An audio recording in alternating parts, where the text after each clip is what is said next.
জীবনানন্দ দাশ ১৯৫৪ সালের ১৪ই অক্টোবর কলকাতার ট্রাম লাইনে চাপা পড়েছিলেন। ৮ দিনের মাথায় ২২শে অক্টোবর শম্ভুনাথ হাসপাতালে তার প্রাণবায়ু চিরতরে নিভে যায়। অনেকে বলেন নিছক দুর্ঘটনা, আবার অনেকে বলেন ওটা ছিল আত্মহত্যার ঘটনা। আমি বলি ওটা ছিল একটা সামাজিক হত্যাকাণ্ড। কারা হত্যা করল? হত্যাকারী কারা?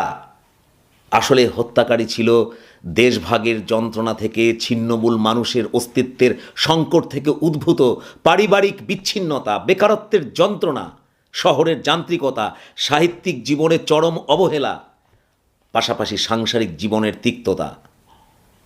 তিনি ট্রামের তলায় চাপা পড়েননি, চাপা পড়েছিলেন এই অযোগ্য পৃথিবীর নিষ্ঠুরতা, নির্মমতা, অজ্ঞতার তলায়।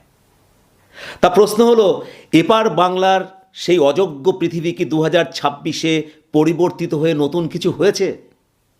প্রযুক্তির উন্নতি হয়েছে বটে, কিন্তু আসলে মূল্যবোধের অবক্ষয় আর লাগামহীন দুর্নীতি ছাড়া আর কোনো পরিবর্তন তেমনভাবে নজরে পড়ে না। অর্থাৎ আজকের পশ্চিমবঙ্গ কখনোই সেই রূপসী বাংলা নয়। এ যেন হয়ে উঠেছে তার সেই রূপসী বাংলার এক অনিবার্য বদ্ধভূমি। ভিডিওর শুরুতেই আপনাদেরকে প্রশ্ন করেছিলাম, কবি কি ফিরতে চাইতেন আমাদের এই এপার বাংলায় অথবা ওপার বাংলায়? আমার উত্তর হলো না। জীবনানন্দ দাশের বাংলা ছিল ধানের গন্ধে ভরা, শিশিরে ভেজা, লক্ষ্মী প্যাঁচার ডাকে জেগে ওঠা এক অদ্ভুত মায়াবী জগৎ। আর আমাদের এই 2026-এর বাংলা হলো মূল্যবোধের অবক্ষয়ে ভরা, বারুদের গন্ধে ভরা, রক্তে ভেজা, দুর্নীতির পরাকাষ্ঠা এক ভয়ের জগৎ। এখানে তিনি নিশ্চিত ফিরবেন না।